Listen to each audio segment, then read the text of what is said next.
For most people living in the modern world, fire is not a large part of their life. But years ago, before the common use of electricity, fire was everything. Not only did it provide warmth and light, but it allowed the cooking of food and acted as a deterrent against predators. It could be said that the simple household fire may be the most powerful piece of technology humanity has ever harnessed. For hundreds of years, fire was necessary for life in the Scottish Highlands. No winter could be survived without the heat, and no great tale of heroes and monsters would ever be truly complete without the flickering of a flame. Traditionally, fires brought luck and safety. They were said to protect people from the Sidhe or old gods. The home fire, which would be kept burning all winter long, was said to ward off evil intentions or spirits from harming your family. In the Highlands, it was believed that no fire should be given out on a quarter day. You see, in those days, lighting a fire was not a simple task, especially if the weather was bad and the wood was damp.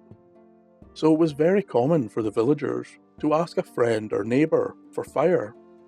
This way, no supplies were used and no time would be wasted. You may also be wondering what a quarter day is. Well, depending on the time and place in history, that changes a little. In essence, it is the first day of a new season. In the Scottish Gaelic calendar, these were known as Imorc, the beginning of spring, Baldna, the beginning of summer, Lunasa, the beginning of the harvest, and Savin was the harvest's end. During those old days, it was believed that if you were to give out fire on a quarter day to an unscrupulous person, they could use that fire to harm you or your home in the future seasons. Home fire, for the reasons I have mentioned, was seen as a powerful, near magical element in the home, and so could be corrupted and twisted from its life-giving purpose. A person of wicked intent could place upon your house an evil eye or dark spell that would kill your cattle or ruin your harvest. During these fearful times, a counter-charm of sorts could be implemented.